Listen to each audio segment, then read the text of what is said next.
बिस्मिल्लाहिर्रहमानिर्रहीम।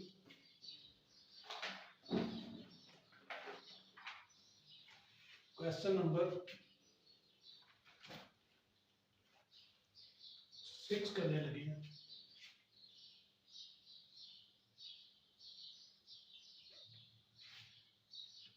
To sine square theta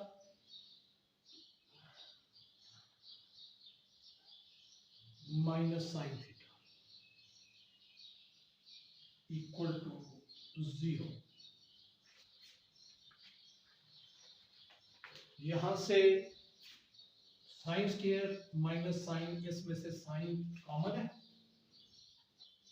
sine theta two sine theta minus 1 equal to 0। इसका मतलब है ये इक्वल टू 0, मतलब ये भी 0 और ये भी 0। तभी 0 मल्टीप्लाई 0 तो तब 0 आता है। तो इसका मतलब है साइन थीटा इक्वल टू 0, एक केस ये बन जाता है। दूसरा two sine theta minus 1 equal to 0 ये बन जाता है। यहाँ से थीटा की वैल्यू निकालें तो ये बनता है साइन इनवर्स 0। तो इसका मतलब है साइन किधर किधर 0 होता है, या 0 पे या पाई पे। तो ये दो एंगल आपके निकल आए। यहाँ से two sine theta is equal to, इसको इधर ले जाए 1, टू को भी उधर ले जाए, sine theta is equal to 1/2। Theta की यहाँ से वैल्यू निकलती है साइन इनवर्स 1/2। इसका मतलब है ये 30 की एंगल है, उसकी वैल्यू है। ये 0 और 180 की है, रेडियन में 180 को पाई कहते हैं। जबकि ये जो है 30 एंगल है, जिसको आप कह सकते हैं π/6। रेडियन में ये π/6। इसका मतलब है कि थीटा आपका आ गया π/6। इस तरह आपके दो एंगल ये निकले हैं और एक एंगल वो निकल आया है। ये क्वेश्चन नंबर 6 था। ठीक है, अगर इसको आप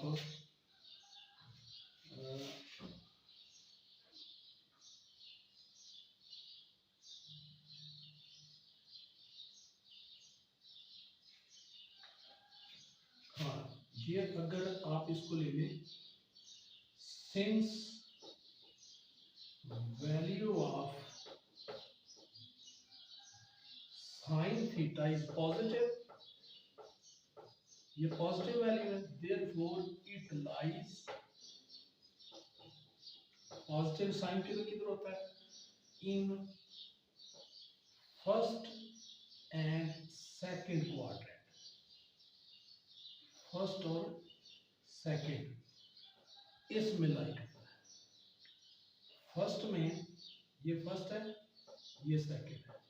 फर्स्ट में तो थीटा आपका वही रहेगा, जबकि सेकंड जो है ये पाई से पीछे है, तो पाई में से माइनस हो जाएगा रेफरेंस एंगल। ये आपका रेफरेंस एंगल π/6। तो इसको आप कह सकते हैं एलसीएम लेने के बाद ये आपका 5π/6। एक ये दो एंगल ये। तो ये इनका आंसर है। इसको आप यूनियन बना के भी लिख सकते हैं, लिखना चाहिए तो।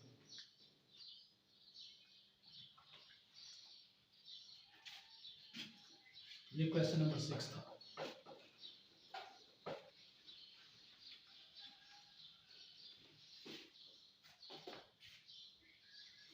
इसी तरह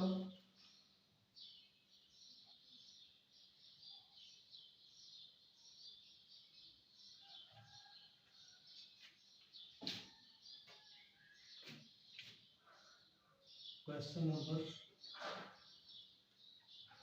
7, ये क्वेश्चन नंबर 7 है जी। 3 cos square theta, 3 cos square theta minus 2 into 3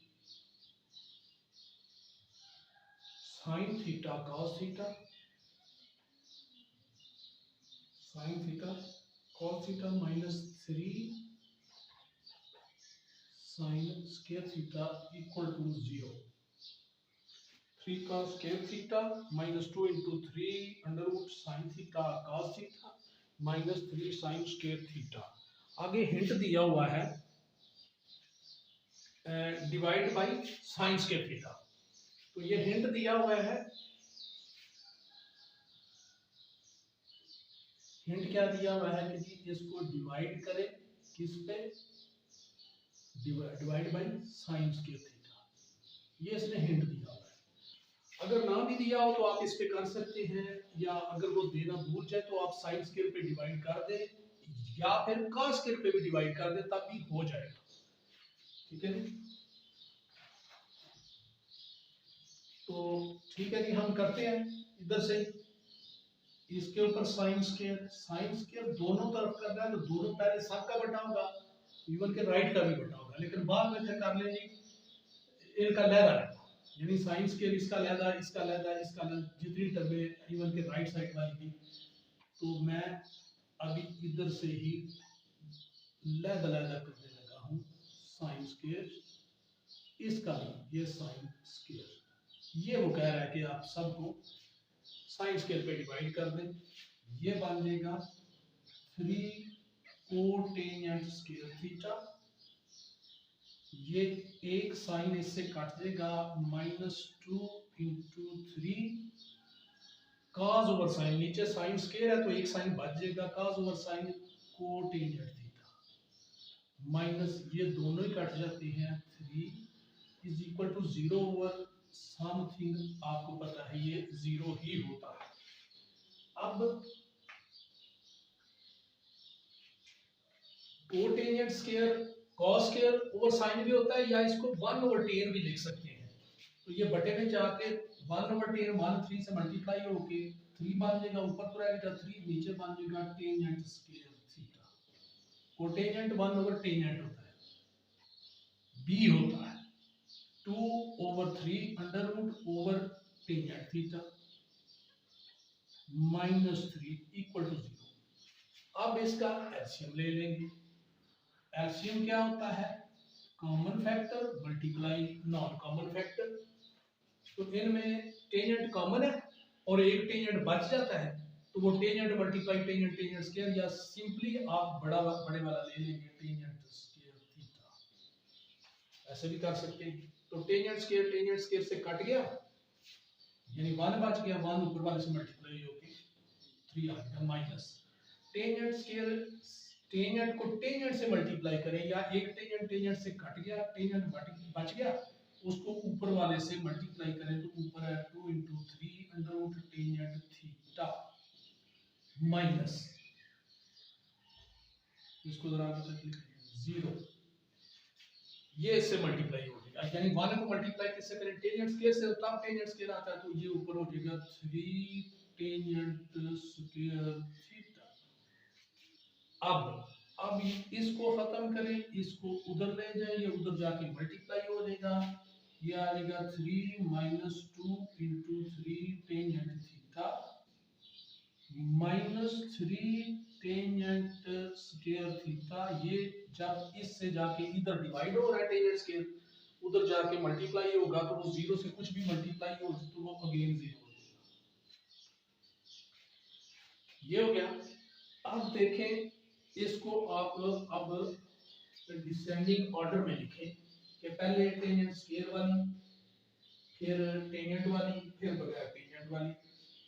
तो ये पहले आ जाएगी -3 tangent square theta -2 into 3 tangent theta +3, ये आपका डिसेंडिंग ऑर्डर बनता है, पहले स्क्वायर वाली, फिर पावर 1 वाली, फिर कांस्टेंट। अब या तो इसके मिड टर्म बन सकते हैं तो बना ले, या इसके ऊपर क्वाड्रेटिक फार्मूला लगा ले। तो क्वाड्रेटिक क्योंकि मिड टर्म ब्रेक तो मुश्किल लग रही है मुझे, तो इसका मतलब है हम क्या करते हैं, इसके ऊपर टेंजेंट फॉर्म में क्वाड्रेटिक फार्मूला लगा देते हैं। ठीक है जी, चलें जी, यहाँ पे ए क्या है -3, बी क्या है -2 इंटू 3 और सी जो कांस्टेंट है ये क्वाड्रेटिक शक्ल में in the form of ten, x form में नहीं है, टेन फॉर्म में है। तो ये तीन वैल्यू क्वाड्रेटिक इक्वेशन है ये, तो ये इसकी वैल्यूज है ए बी सी की।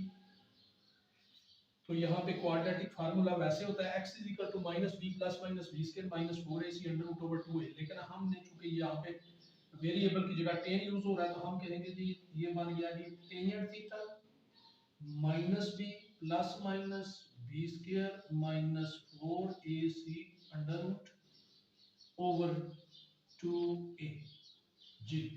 अब लगाएंगे वैल्यूज,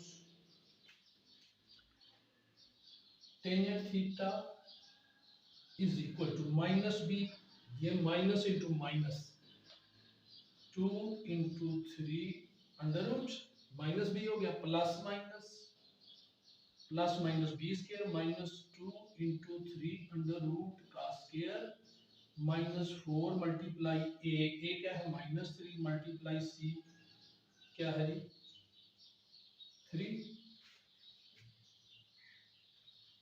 ठीक है जी, तो ये क्या हो जाएगा, ये हो जाएगा ओवर 2 मल्टीप्लाई ए क्या है -3। तो ये क्वाड्रेटिक फार्मूला लग गया। ये करते करते क्या हो जाएगा, इसको आप सॉल्व करेंगे तो ये आपके पास आ जाएगा 2 into 3 under root plus minus 4 into 3 under root over -6। ये अब आप इसको सॉल्व करेंगे तो आपका ये बनता है।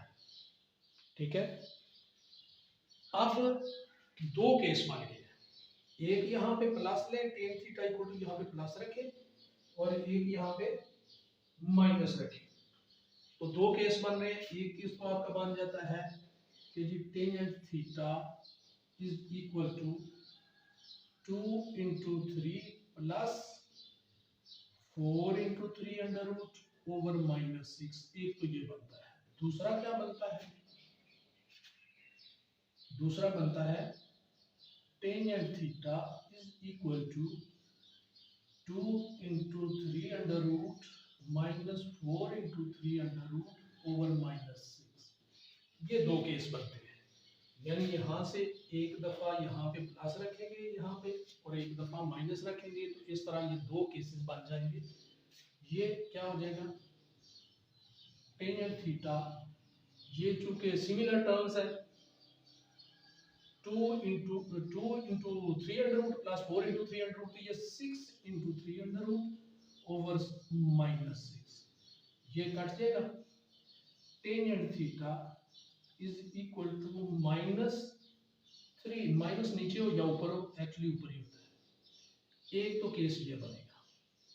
चलिए टेन की थीटा की, यहां से टेन की वैल्यू निकालें, सॉरी थीटा की वैल्यू निकालें, टेन इनवर्स हो जाएगा, टेन इनवर्स -3 अंडर रूट, यहां से ये एक्चुअली है 60 डिग्री की वैल्यू, लेकिन आप साइन के बगैर चेक करें, साइन आपको क्वाड्रेंट बताएगा। ठीक है, तो ये बनता है एक्चुअली π/3 रेडियन, तो ये हो जाएगा π/3, ये आपका रेफरेंस एंगल है ये वाला। अच्छा, इसी तरह यहाँ पे आए, यहाँ पे भी रेफरेंस एंगल निकालते हैं, फिर क्वाड्रेंट ढूंढ लेंगे, तो ये हो गया tangent theta is equal to ये -2 इंटू 3 अंडर रूट ओवर 6, 2 1 2 3 जा, तो ये आ गया टेंजेंट थीटा -3 √3। दूसरे लफ्जों में आप यूं भी कह सकते हैं -3√3 मल्टीप्लाई 3 √, ऐसे भी लिख सकते हैं क्योंकि हम एंगल पे पहुंचना चाहते हैं। तो इसका मतलब है माइनस के 3 और नीचे वाला जो है 3 मल्टीप्लाई 3, एक इससे काट ले तो ये tangent theta is equal to -1/3 यहाँ से भी थीटा की वैल्यू निकालें, टेन उधर ले जाए तो टेन इनवर्स -1/3 ये 30 की वैल्यू है। इसको भी आपने साइन के बगैर चेक करना है। तो 1/3 ये कितने डिग्री की, टेन कितने डिग्री की वैल्यू है, 30 की है। तो 30 को हम कहते हैं कि जी ये π/6 है रेडियन में, थीटा इज इक्वल टू π/6 है। एक रेफरेंस एंगल ये हो गया है, लेकिन ये दोनों वैल्यूज अलबत्ता दोनों टेन की नेगेटिव थी, दोनों ये भी नेगेटिव वैल्यू थी। चेक आपने नेगेटिव के बगैर करना है, लेकिन क्वाड्रेंट नेगेटिव यानी टेन किधर किधर नेगेटिव होता है वो आपने बताना है, इधर भी। तो अभी हम नेक्स्ट करते हैं, इसको फर्दर आगे ले जाते हैं।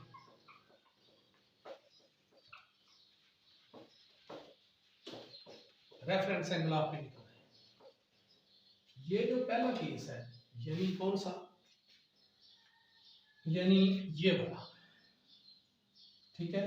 तो ये वैल्यू तो नेगेटिव थी, तो इसके केस 1 के लिए आप लिखेंगे since value of tangent theta is negative therefore it lies in, negative किधर पे, पहले और थर्ड में, फर्स्ट और थर्ड में तो पॉजिटिव होता है टेन, पीछे सेकंड और फोर्थ रह गया। It lies in second and fourth quadrant. इसका मतलब है ये सेकंड में है या फिर फोर्थ में है। सेकंड में जो है वो चूंकि पाई से पीछे, तो पाई से माइनस हो जाएगा, कितना माइनस होगा, जितना रेफरेंस एंगल है, पाई माइनस π/3। तो ये हो जाएगा एलसीएम लेने के बाद 3 पाई माइनस पाई 2 π/3। इसका मतलब एक एंगल तो ये बनता है।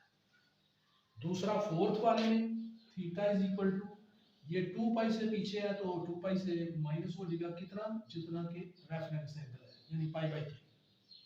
तो ये हो जाएगा 6 पाई 5 π/3 बन जाएगा एलसीएम लेने के बाद, साफ करने के बाद। ये केस 1 के दो एंगल आपको निकल आए, ठीक है, 2 π/3 और 5 π/3।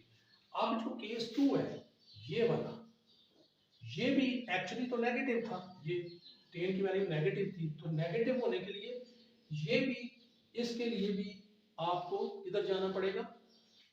आपको जाहिर है वो नेगेटिव की वजह से सेकंड और फोर्थ क्वाड्रेंट में जाना पड़ेगा, वहां से फिर ये एंगल जो है या मतलब प्लस हो गई या माइनस हो गई, ठीक है जी। तो केस 2 में ये आपने किया है फॉर π/3 इस केस के लिए। अब हम करने लगे हैं फॉर, ये रेफरेंस एंगल था लेकिन ये एक्चुअली नेगेटिव वैल्यू से हमने लिया है दूसरा भी नेगेटिव के। अब लेंगे जी for theta is equal to π/6। इसके लिए जब आप करेंगे तो इधर भी तो जाहिर है टेन इधर भी नेगेटिव ही था, हमने तो पॉजिटिव वैल्यू लेनी होती है, लेकिन नेगेटिव हम एक क्वाड्रेंट में पता चलता है कि, अच्छा ये भी आप यहाँ पे लिखेंगे since value of tan theta is negative therefore it lies in second and fourth quadrant. तो ये भी सेकंड और फोर्थ क्वाड्रेंट में जाएगा। सेकंड में थीटा पाई से पीछे है क्योंकि माइनस हो जाएगा, कितना माइनस होगा, जितना ही एंगल, पाई माइनस π/6, ये बन गया 5 π/6, ये एक बन गया।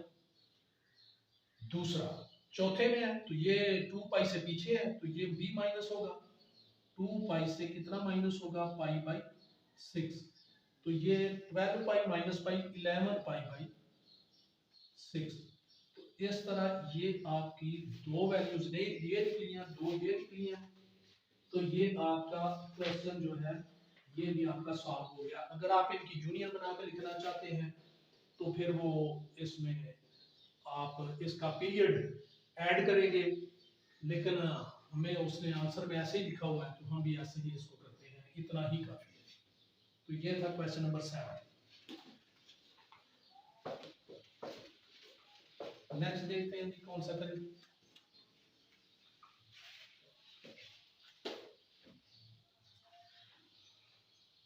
7 के बाद हम जा रहे हैं क्वेश्चन नंबर 8 पे। क्वेश्चन नंबर 8 क्या है? क्वेश्चन नंबर 8 है जी,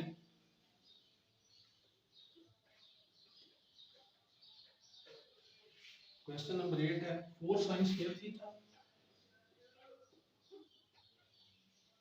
4 sin square theta minus 8 cos theta plus 1 equal to 0।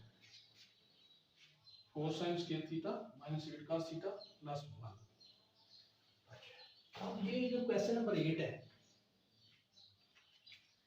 इसमें देखें ये साइन में है, ये कॉस में है। या तो दोनों कॉस में कर लें या दोनों साइन में कर लें, इजीली जो आपसे हो सकता है।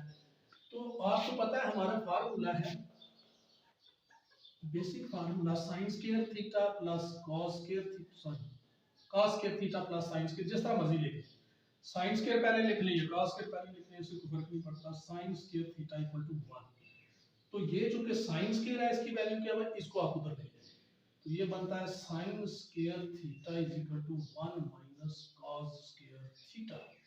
ये वैल्यू इधर साइन स्क्वायर की जगह पुट करें तो ये सारा कॉस में चला जाएगा, यानी ये भी कॉस है तो ये भी कॉस में चला जाएगा, कॉस फॉर्म में 1 माइनस कॉस स्क्वायर थीटा। ये चूंकि 4 से मल्टीप्लाई हो रहा है तो ब्रैकेट डालेंगे ताकि दोनों मल्टीप्लाई हो, minus 8 cos theta plus 1 equal to 0। 4 अंदर मल्टीप्लाई करेंगे, 4 minus 4 cos square theta minus 8 cos theta plus 1 equal to 0। हाँ जी, अब ये और ये सिमिलर टर्म है, कांस्टेंट्स है, ये 5 हो जाएगा। बाकी डिसेंडिंग ऑर्डर में लिख लें, minus 4 cos square theta minus 8 cos theta plus 5 equal to 0। अब या ये मिड टर्म होगी या फिर क्वाड्रेटिक फार्मूला भी लग सकता है। तो देखते हैं 5 4 माइनस के 20 आने चाहिए, ये मिड टर्म, और माइनस के 8 आने चाहिए। तो जाहिर है 10 और 2, तभी वो 10 में से 2 माइनस करें 8, लेकिन ये चूंकि माइनस है दोनों में से एक माइनस होगा। मल्टीप्लाई ऐसे दो फिगर जिनको मल्टीप्लाई करें, ये आप 9th क्लास में काफी दफा पढ़ चुके हुए हैं। मल्टीप्लाई करने से 20, लेकिन माइनस का आना चाहिए, माइनस का मतलब दोनों में से एक माइनस। पता कैसे चलेगा? ये जो प्लस माइनस है लाना ना, ये वाला साइन बड़े वाले के साथ होगा, तो ये इस तरह मिड टर्म ब्रेक बन जाएगा। तो ये बन गया जी minus 4 cos square theta minus 10 cos theta, ये मिड वाली टर्म ब्रेक करती है, plus 2 cos theta plus 5 equal to 0। इन दोनों को अगर आपस में सिंप्लीफाई करें तो फिर यही बनता है माइनस 8 cos थीटा। चलिए इन दो में से कॉमन, इन दो में से कॉमन, माइनस के 2 cos थीटा, ये बन जाएगा 2 cos थीटा प्लस 5, माइनस है ना बाहर, तो अदरवाइज साइन चेंज हो जाएगा। यहाँ पे कुछ कॉमन नहीं है, जब कुछ कॉमन ना हो तो 1 तो कॉमन फिर भी बन सकता है। 2 cos theta plus 5 equal to 0। इसका मतलब है ये दोनों एक जैसी हैं, इसका मतलब है हमने पेयरिंग ठीक ही है मिड टर्म ब्रेक बनाते हुए। अब हम यूं करेंगे कि ये दोनों में से कॉमन हो जाएगा और इसकी एक अलग ब्रैकेट साथ मल्टीप्लाई हो जाएगी। 2 cos theta plus 5 into 1 minus 2 cos theta equal to 0। इसको पहले लिख लें माइनस 2 cos थीटा प्लस 1, या 1 प्लस वाले को पहले लिख लें। अब यहां से दो केसेस बनेंगे, ये भी इक्वल टू 0, ये भी इक्वल टू 0, तभी ये 0 बनता है। This implies that 2 cos theta plus 5 ये भी 0, एंड 1 माइनस 2 cos थीटा ये भी इक्वल टू 0।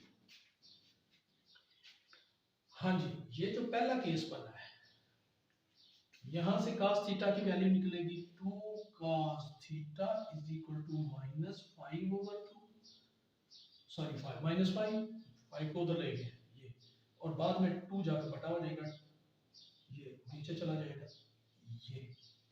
अब ये थीटा अगर वैल्यू निकालें तो ये बनता है cos इनवर्स माइनस 5/2। ये केस इम्पॉसिबल हो गया। क्यों? cos की मिनिमम वैल्यू -1 होती है और मैक्सिमम वैल्यू 1 होती है। ये बनता है तकरीबन -2.5। तो रेंज इसकी आपको पता है कि इसकी रेंज जो है वो ये है कि जी या तो -1 हो सकता है, 0 भी हो सकता है, +1 भी हो सकता है। क्यों? cos 0 1 होता है, cos 180 माइनस होता है -1, cos 90 होता है यानी π/2 0, और 180 अगर माइनस है तो cos 2π जाके फिर 1 हो जाएगा। तो 1 -1 के दरमियान में रहता है, 2.5 या -2.5 का तो सवाल ही पैदा नहीं होता। तो ये तो इम्पॉसिबल केस है। यहां से थीटा की वैल्यू या रेफरेंस एंगल नहीं निकलता, यहां से ये आंसर आपका नहीं निकलेगा। अलबत्ता यहां से ये उधर ले जाओ जी, 1 इज जिसको उधर ले जाए, 1 is equal to 2 cos theta, 2 को इधर बटा कर दे ताकि cos की वैल्यू निकले, तो ये cos theta is equal to 1/2 बन जाएगा, और थीटा की वैल्यू बन जाएगी cos इनवर्स 1/2।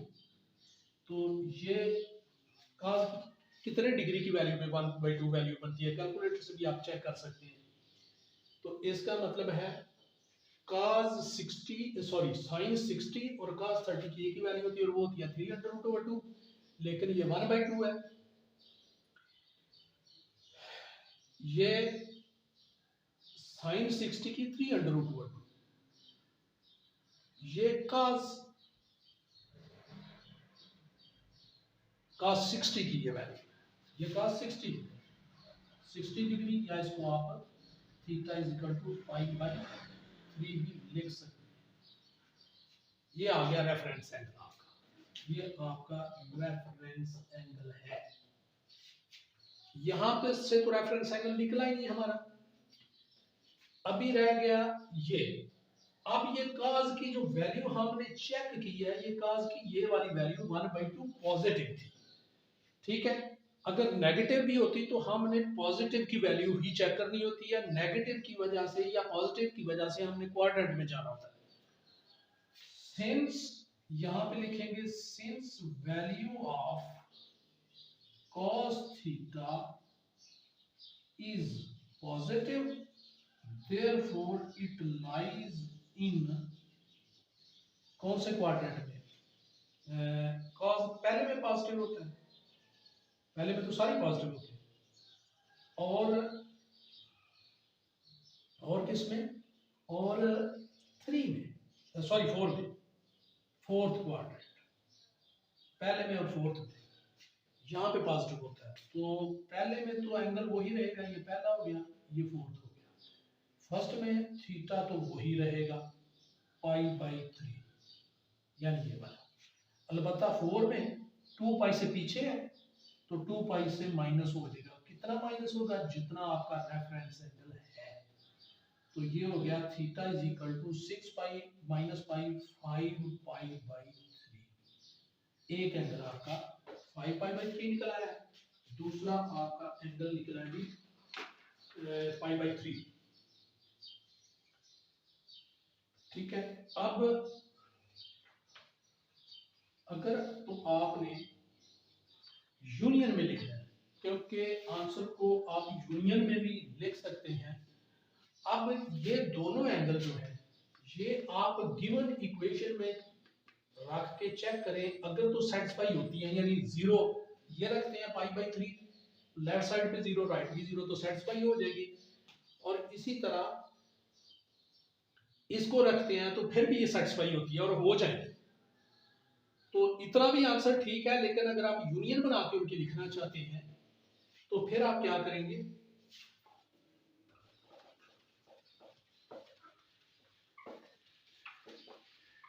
फिर आप यूं करेंगे, ये दो एंगल है,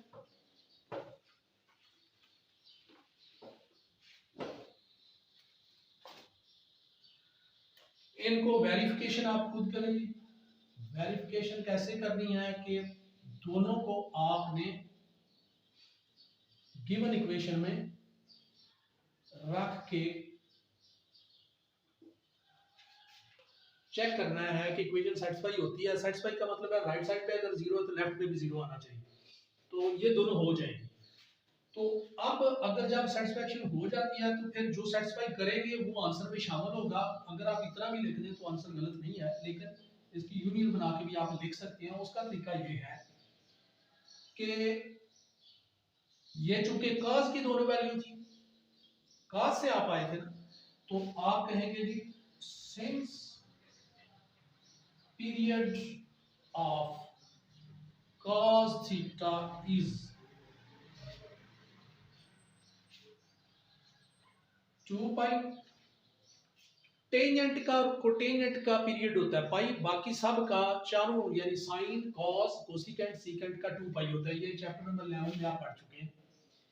अच्छा, अब जब आप आंसर लिखें, चूंकि पीरियड कॉस का 2 पाई है, तो फिर आप यूं लिखेंगे इसका सॉल्यूशन सेट। एक तरीका ये भी है लिखने का, अगर इतना ही लिख दें तब भी ठीक है, लेकिन एक तरीका यूनियन बना के लिखने का भी है, वो है जी पाई बाई 3 प्लस 2n पाई, 2 पाई यानी 2n पाई ऐड करेंगे, यूनियन दूसरा एंगल क्या है 5 pi by 3 plus 2n pi, और where n belongs to z, कोई पॉजिटिव इंटीजर है, पॉजिटिव नंबर है। तो उस तरह भी लिख लें, इतना भी छोड़ सकते थे, लेकिन वेरिफिकेशन करने के बाद जो सेटिस्फाई करेगा वो आंसर में शामिल कर लेंगे, जो नहीं करेगा उसको शामिल नहीं करेंगे। ये भी ठीक है, ऐसे भी लिख देता भी ठीक ही है। तो ये था आपका क्वेश्चन नंबर 8।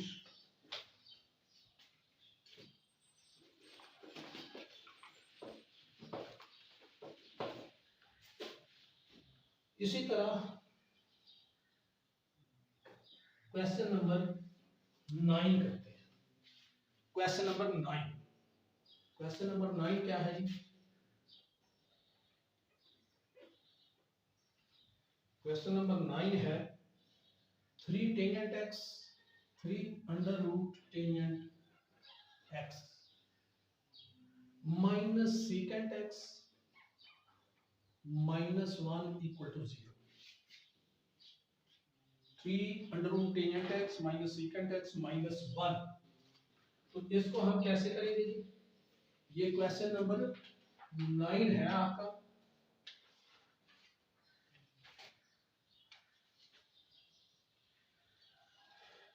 अच्छा, इसका एक तो तरीका ये है कि इसको आप कन्वर्ट कर लें साइन ओवर टेन, इसको भी कर लें, फिर उसका एलसीएम ले लें, तो उस तरह की इसको सूरत बन जाएगी। दूसरा एक तरीका ये है, हमें पता है, हमने एक फार्मूला पढ़ा था 1 प्लस टेंजेंट स्क्वायर थीटा कह लें या एक्स कह लें equal to secant square x. यहाँ पे चूंकि एक्स फॉर्म है तो यहाँ पे एक्स लिखना चाहिए, चलो कोई बात नहीं, आप थीटा भी लिख लें, बाद में उसको चेक कर लें कि यहाँ पे थीटा, तो यहाँ पे 1 प्लस टेंजेंट स्क्वायर एक्स। अच्छा, यहाँ पे ऐसी बात नहीं है कि टेंजेंट स्क्वायर कोई आए या सीकेंट स्क्वायर आए तो उसकी जगह ये लिख लें, या टेंजेंट स्क्वायर की जगह इसको 1 को उधर ले जाकर सीकेंट स्क्वायर थीटा माइनस 1 कर ले, उस तरह की बात नहीं है।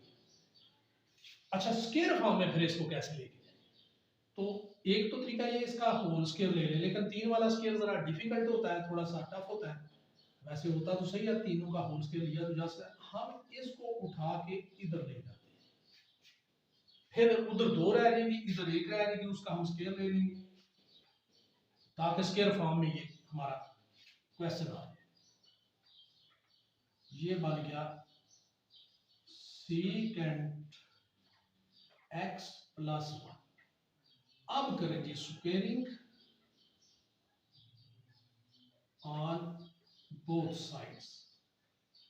स्क्वायर लेंगे तो ये हो जाएगा 3 अंडर रूट टेंजेंट एक्स का square is equal to secant x plus 1 का होल स्क्वायर। ठीक है, तो ये बन जाएगा 3 टेंजेंट स्क्वायर एक्स। अब ये टेंजेंट स्क्वायर फॉर्म में बन गया है। इसका स्क्वायर खोलें, सीकेंट स्क्वायर एक्स प्लस 1 दोनों का स्क्वायर, इसका स्क्वायर प्लस इसका स्क्वायर, दोनों का 1 का स्क्वायर 1 होता है प्लस 2 सीकेंट एक्स। ठीक है, ये बन गया। अब देखें ये सीकेंट स्क्वायर है, ये सीकेंट है, ये भी सीकेंट है, ये स्क्वायर में, ये बगैर स्क्वायर के।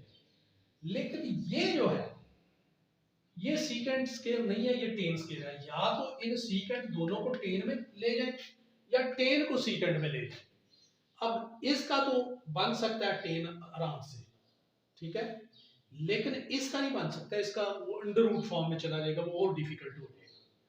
तो आप फिर इसको आसानी से कन्वर्ट कर सकते हैं। कैसे? टेन स्क्वायर की जगह यानी यहां से टेन स्क्वायर की वैल्यू निकालें तो 1 उधर ले जाएं तो ये बनता है tangent square theta is equal to secant square theta minus 1।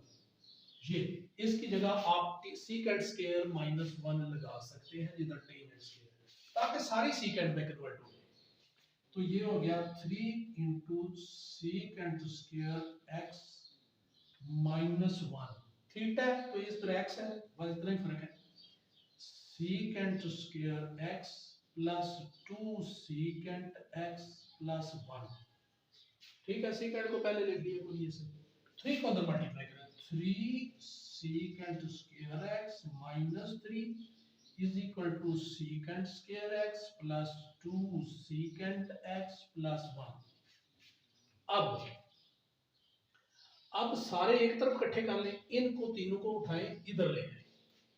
तो इधर पहले है 3 सीकेंट स्क्वायर एक्स माइनस 3, ये तो पहले इधर है, ये प्लस सीकेंट स्क्वायर है, इधर आके माइनस सीकेंट स्क्वायर हो जाएगा। ये प्लस 2 सीकेंट है, इधर आके माइनस 2 सीकेंट एक्स, और ये प्लस 1 है, माइनस 1 इक्वल टू 0। अब 3 सीकेंट स्क्वायर एक्स और माइनस 1 सीकेंट स्क्वायर एक्स, यहाँ पे 1 है तो ये बन जाएगा 2 secant square x minus 2 secant x, ये उसी तरह आ जाएगा क्योंकि इसके साथ वाला और कोई नहीं है। माइनस 3 और माइनस 1 माइनस के 4 इक्वल टू 0। ये कभी कभार होता है कि तीनों में कॉमन, इस दफा आ गया कि तीनों में कॉमन होगा 2 secant square x minus secant x minus 2 equal to 0। 2 को आप उधर ले जाए ताकि इससे जब छूटे, ये secant square x minus secant x is equal to 0 over 2, ये बटे में जाएगा तो ये फिर 0 हो जाएगा। हाँ, यहाँ पे एक चीज कम मैं रखी हूँ, ये माइनस 2 लिखना, माइनस 2 इक्वल टू फिर ये 0 हो जाएगा, 0 ओवर 2 0 हो जाएगा। इसका मतलब है अब आपका सीकेंट की शक्ल में क्वेश्चन चला गया है। ठीक है, अब आप इसके मिड टर्म ब्रेक भी बना सकते हैं और क्वाड्रेटिक फार्मूला भी लगा सकते हैं। ठीक है, तो अब देखें हम इसके मिड टर्म ब्रेक बनाने लगे। ऐसे दो फिगर चेन को मल्टीप्लाई करें तो माइनस के 2 आए, ठीक है, और प्लस माइनस से माइनस का 1 आए तो वो 2 और 1। इसके अलावा 2 और 1 के अलावा तो कोई नहीं बनते इसके, 2 और 1 या 1 और 2। तो यहां माइनस होने का मतलब है दोनों में से एक माइनस, लेकिन फैसला कैसे होगा कि किसके साथ माइनस है, 2 के साथ के बाद, तो ये जो साइन है ये वाला बड़े वाले के साथ आता है, ये बन जाएगा। अब इसके बनाते हैं भी, ये क्या बन जाएगा, secant square x minus 2 secant x plus secant x minus 2 equal to 0। ठीक है, ये मैं बता देता हूं, आगे जगह नहीं है। माइनस 2 इक्वल टू 0, यहां से कॉमन, यहां से कॉमन, यहां से सीकेंट एक्स कॉमन, ये मिड टर्म ब्रेक किया, माइनस के 2 प्लस का 1, तो माइनस का 1 ही बचता है, मल्टीप्लाई करने से -2, तो secant x common, secant x -2 plus 1 common, secant x -2 equal to 0। इसका मतलब है कि ब्रैकेटें चूंकि एक जैसी आ गई हैं तो हमारा आंसर ठीक जा रहा है, क्वेश्चन ठीक जा रहा है। तो अब ये ब्रैकेट वाला कॉमन हो जाएगा, secant x -2 into secant x plus 1, ये बाहर वाली एक ब्रैकेट बन जाएगी, इक्वल टू 0। इसका क्या मतलब है? इसका मतलब है ये भी इक्वल टू 0, ये भी इक्वल टू 0, ठीक है जी। यानी 0 मल्टीप्लाई 0 तो तभी ये 0 बनता है ना, तो ये इसका मतलब है दोनों 0। अभी हम इनके दो केसेस बन गए हैं, तो उनको सॉल्व करते हैं कि रेफरेंस एंगल क्या आता है और फिर क्वाड्रेंट में किस में जाता है। इसका मतलब है कि केस 1 में, ठीक है, अगर आप ऐसे भी लिख लें जी केस 1 और 2 इस तरह करके तभी ठीक है, कोई मसला नहीं है। ये केस 2, तो इसका मतलब है ये बन जाएगा सीकेंट एक्स -2 ये इक्वल टू 0 और दूसरा secant x plus 1 equal to 0। तो यहां से 2 को उधर ले जाए, secant x is equal to 2, 0 plus 2, secant होता है 1 ओवर कॉस, ये है 2 ओवर 1 है, इसका लिए रेसिप्रोकल, रेसिप्रोकल लें तो ये बनता है cos theta is equal to 1/2। Actually हमें cos साइन और tan की वैल्यूज ज्यादा अच्छी आती होती हैं, तो इसलिए हम उसको cos में कन्वर्ट कर दिया रेसिप्रोकल लेके। तो ये बन गया cos इनवर्स 1/2, ये बन गया थीटा इज इक्वल टू, हाँ जी, cos इनवर्स 1/2 60, ये 60, इसको आप π/3 रेडियन में कहते हैं, ये 60 की वैल्यू, ये आपका रेफरेंस एंगल बन गया, ठीक है। अब इसमें आए तो ये बनता है secant x is equal to -1, ये बनता है 1 over cos x is equal to -1, इसका भी रेसिप्रोकल है तो cos x is equal to -1 ही रहता है, x की वैल्यू आ जाएगी cos इनवर्स -1, ये पाई की वैल्यू, ठीक है, ये तो एज इट इज ही आ जाएगी पाई, पीछे रहेगा, ये क्वाड्रेंट में जाएगा, ये पाई तो उसके ऊपर आ रहा है ना, लाइन के ऊपर आ रहा है, तो ये जो है इसके साथ आप लिखेंगे, ये वैल्यू थी cos पॉजिटिव, तो आप क्या करेंगे, आप लिखेंगे जी since value of cos theta x form में था, हाँ ये x फॉर्म में था तो x मैंने थीटा लिख लिया गलती से, क्योंकि आखिर तक फिर x ही चलेगा ना, अगर x फॉर्म में दिया होगा, x cos x is positive, therefore it lies in कौन से, फर्स्ट में और फोर्थ में। फर्स्ट में तो एंगल वही रहेगा, फर्स्ट में वही रहता है जितना होता है रेफरेंस एंगल, तो फोर्थ में 2 पाई से ये माइनस हो जाएगा π/3, इसका लेंगे आप एलसीएम हल करेंगे तो 6/5 π/3, तो ये दो एंगल और एक एंगल ये, ठीक है, दो ये हो गए और एक वो हो गया। अब आप इसकी वेरिफिकेशन रखेंगे, इसको भी रखेंगे, गिवन जो क्वेश्चन आपको दिया था उसमें सेटिस्फाई अगर हो जाता है, दोनों साइड इक्वल आ जाती है, तो आंसर का हिस्सा शुमार होगा। इसको भी रखेंगे, इसको भी रखेंगे, तो सेटिस्फाई अगर कर देती है गिवन इक्वेशन को, गिवन क्वेश्चन जो गिवन आपको दिया हुआ है, तो फिर जो जो कर जाएंगे सेटिस्फाई वो आंसर के अंदर शामिल होंगे, ठीक है। इसमें जो 5π/3 है ये सेटिस्फाई नहीं करेगा, ये वाला यानी गिवन जो आपको क्वेश्चन दिया उसके अंदर रखेंगे ना, तो दोनों साइड इक्वल आनी चाहिए, तो इसका मतलब सेटिस्फाई हो जाएंगे। तो वेरिफिकेशन आप खुद करें, और आपको ये जो है ये सेटिस्फाइड नहीं करेगा, नॉट सेटिस्फाइड कर देगा, दोनों साइडें इक्वल नहीं आएंगी वेरिफिकेशन में, तो ये फिर आंसर के अंदर शामिल नहीं होगा। अलबत्ता पाई और π/3 जो है वो शामिल होंगे। हाँ, एक चीज और है कि आपने पीरियड जो है वो भी चेक कर लेना है कि इसका पीरियड कौन सा है। इतना भी आंसर लिख लेना ये दोनों तो ठीक है, लेकिन अगर आप कहते हैं कि मैंने यूनियन फॉर्म में लिखना है उस तरह भी लिख सकते हैं। तो यूनियन फॉर्म में हम लिखते हैं कि जी सिंस पीरियड ऑफ ये कॉस है, कॉस x इज 2 पाई, क्योंकि टेन और कोटेन का, टेंजेंट और कोटेंजेंट का होता है पाई, बाकी सब का 2 पाई। तो सॉल्यूशन सेट आपका ये बन जाएगा पाई प्लस 2n पाई। दूसरा यूनियन π/3 प्लस 2n पाई। और तीसरा यूनियन इसलिए नहीं कर रहे कि ये सेटिस्फाई नहीं करेगा, आप जो क्वेश्चन दिया हुआ उसमें आप रखते हैं तो दोनों साइड इक्वल नहीं आती, लिहाजा ये शामिल नहीं है। अलबत्ता कॉमा डाल के आप लिख दें कि n का मतलब है ये कोई इंटीजर है, पॉजिटिव इंटीजर है, कोई नंबर है। तो इस तरह अगर आप ये भी शामिल कर देते हैं तो ये एक्स्ट्रा और ये शामिल होना नहीं चाहिए, क्योंकि ये सेटिस्फाई नहीं करता।